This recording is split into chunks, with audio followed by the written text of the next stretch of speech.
하나님께서 이 아침에 우리에게 주시는 귀한 말씀은 요한계시록 20장 6절에서 7절의 말씀입니다. 주여 감사합니다.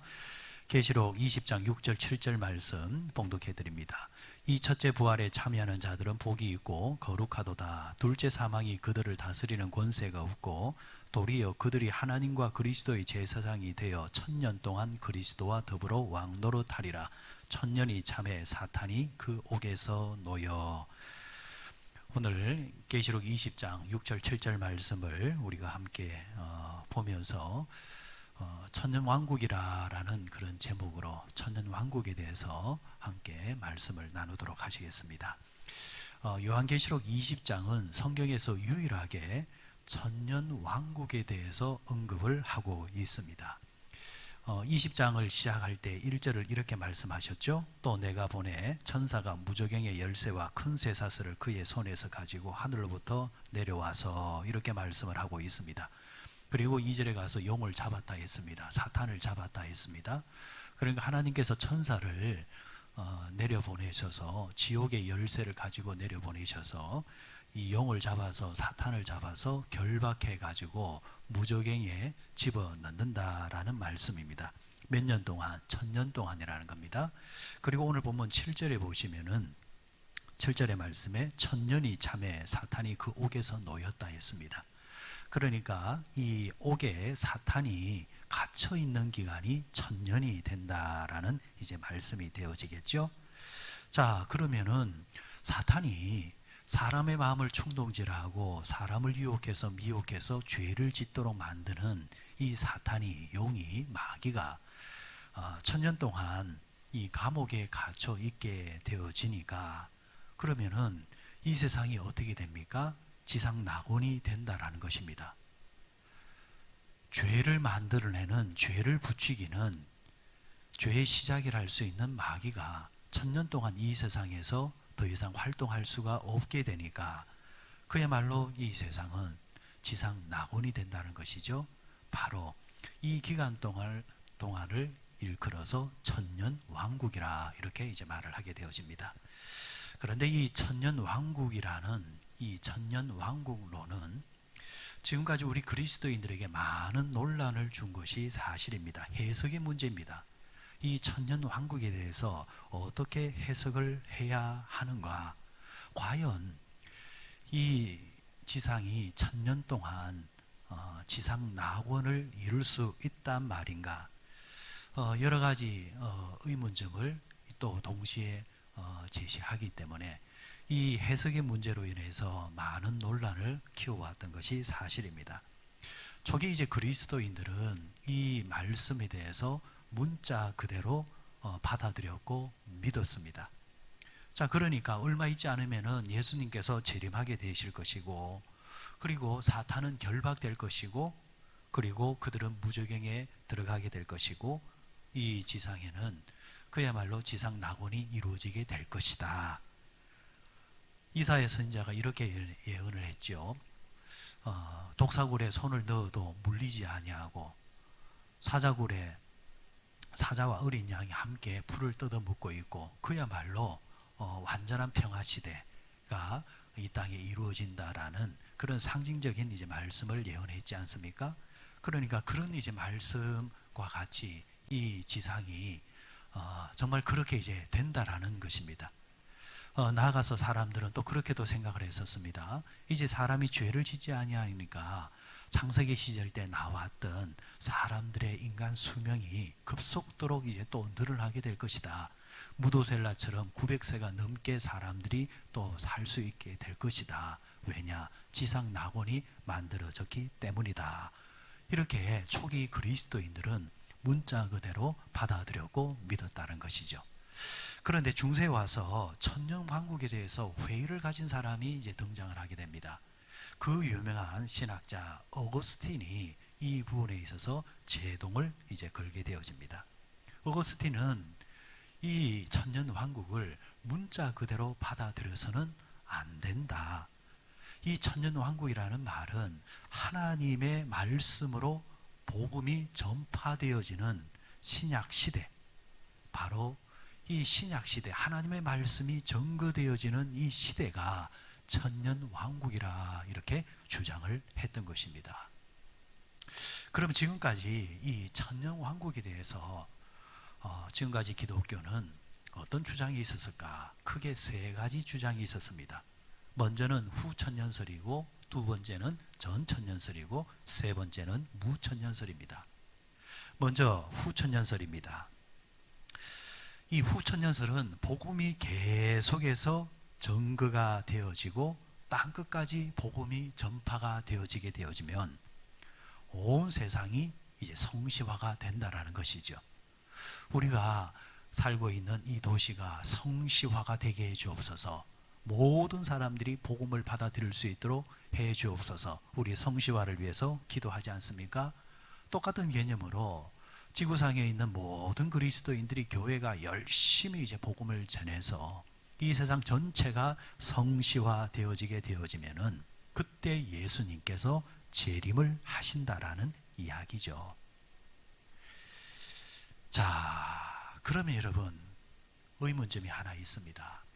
과연 이 세상이 완전히 성시화가 될 수 있을까요? 이 세상이 완전히 성시화가 되어야 예수님께서 오신다고 하신다면 과연 이 세상이 언제 성시화가 되어질 수 있을까요? 또 성경에는 여러 곳에서 또 반대 이야기를 하는 반대적인 개념을 이야기하는 곳이 나오죠. 말세 때가 되어지면 사람들의 마음이 더욱더 완악해지게 되어지고 복음을 전하지만은 그 복음을 받아들이지 않는 사람들도 있다라고 분명히 성경 곳곳에서 말씀하고 있습니다. 그렇다고 한다면은 과연 이 세상이 완전히 성시화가 될 수 있을까? 성시화가 돼야만 예수님이 재림하시고 사탄을 결박한다? 말이 맞지 않는다라는 것이죠. 두 번째는 전천년설이라는 개념이 있습니다. 전천년설은 예수님께서 먼저 재림하셔서 이 세상에 있는 모든 악의 세력을 타파하시고 심판하시고 사탄을 무저갱에 집어 넣은 후에 이 세상에 이제 죄가 없어지게 되어지니까 천년왕국이 이루어진다는 것입니다. 이것은 어쩌보면 성경을 문자 그대로 받아들이는 개념이라 할 수 있습니다. 그런데 이 주장에도 약점이 있습니다. 어떤 약점이 있습니까? 예수님의 재림과 천년왕국의 기간 이 사이, 예수님의 재림과 심판 사이에 천년왕국이 들어가야 할 이유가 있느냐라는 거죠. 예수님께서 재림하시면은 심판을 하십니다. 그죠?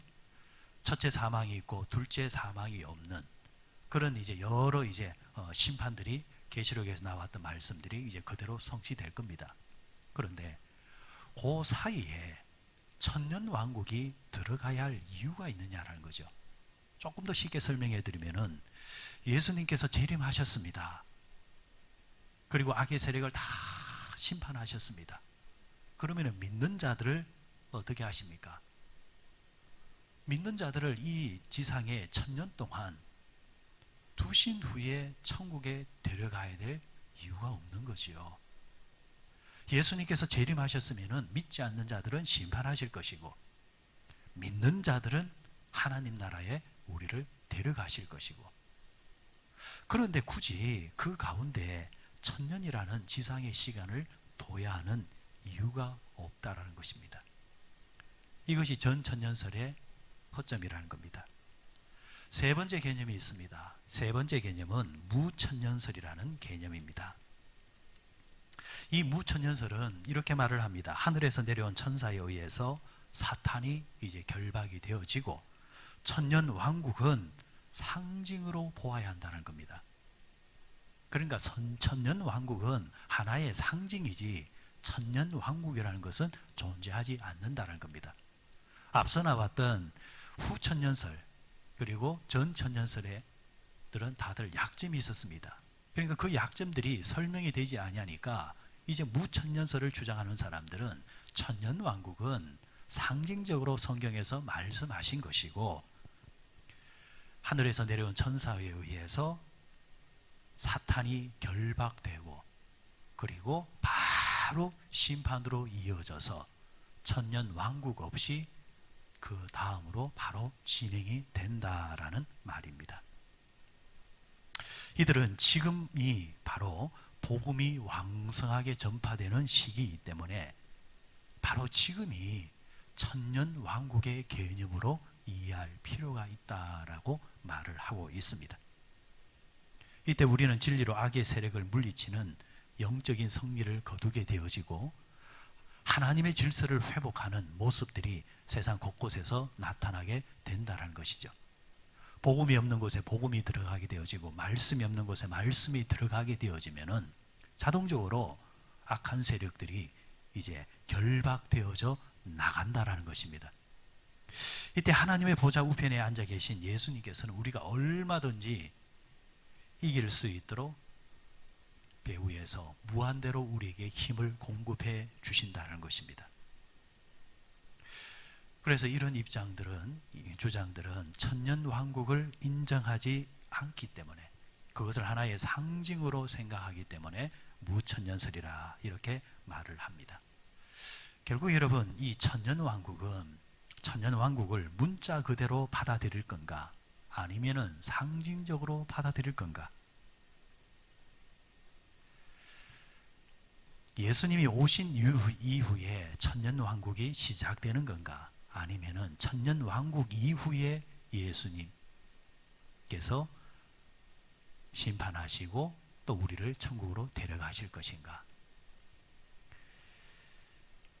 우리는 이 천년 왕국을 어떻게 받아들여야 될까요?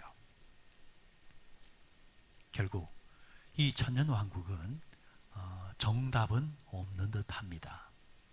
명쾌하게 성경에서 이것이다 라고 말씀한 것이 없기 때문입니다. 그래서 이 해석의 논란은 지금까지도 이어지고 있는 것입니다. 하지만 복음을 전하는 입장에서 이 말씀을 우리가 생각해 보게 되어지면은 천년 왕국을 믿고 복음을 전하는 것입니다. 그렇다고 해서 복음을 전한다고 해서 모든 사람들이 복음을 받아들이거나 예수를 영접하지는 않을 겁니다. 하지만 그 영역은 내가 판단할 수 있는 영역이 아니죠. 심판과 구원은 하나님의 영역입니다. 그 사람이 복음을 받아들이든 받아들이지 아니하든 간에 우리들은 이 땅이 성시화가 되어지기를 바라고 하나님 나라가 이 땅에서 실현되어지기를 바라면서 우리는 복음을 담대히 전하며 나가야 된다는 것입니다. 주님이 오신 후에 천년 왕국이 있을지 아니면은 세상에 먼저 천년 왕국이 있고 주님이 오실지 그리고 그 후에 우리가 천국에 들어갈지 사실은 이것은 우리가 상관할 바가 아닌 것 같습니다. 분명한 것은 악의 세력이 아무리 날뛴다 할지라도 악의 세력이 아무리 번성하는 것처럼 보인다 할지라도 전 천년설이 되었든 후 천년설이 되었든 무천년설이 되었든 핵심은 이 모든 것이 하나님의 손에 달려있다는 것입니다. 핵심은 결국 하나님의 심판을 받게 된다라는 것입니다. 사탄이 아무리 강성한 것 같고 악의 세력이 아무리 부흥하는 것 같아도 결국 그들을 심판하시는 하나님의 손이 있다는 것이고 그 시간은 지금도 다가오고 있다라는 말씀입니다. 오늘 우리가 살아가면서 이런 푸념들을 할 때가 많죠. 세상이 왜 이래? 세상이 왜 이렇게 불공평할까? 세상이 왜 이렇게 미쳐 날뛰고 있을까? 그러나 여러분, 그래도 세상은 하나님 손에 있으며 그래도 하나님의 시간표는 정확하게 진행되고 있습니다. 이럴 때 여러분 우리는 어떻게 해야 될까요? 끝까지 믿음을 부여잡고 인내하면서 내가 살아가는 삶의 현장에서 부지런히 이제 복음을 전하면서 하나님께서 기뻐하시는 사람으로 묵묵히 살아가는 것입니다. 천년왕국이 언제 이루어질지 우리는 모르겠지만, 그리고 이루어지는 방식도 우리가 모르겠지만, 그러나 그 날이 있다는 것을 믿고 하나님의 손이 있다는 것을 믿고 우리는 믿음으로 오늘도 살아가고 내일도 살아가는 것입니다. 오늘도 말씀으로 하루를 시작하는 여러분, 하나님의 나라는 가까이 다가오고 있습니다. 믿음으로 그 날을 바라보면서 하루를 열심히 사시고 내 주변을 향해서 복음을 열심히 전가하며 살아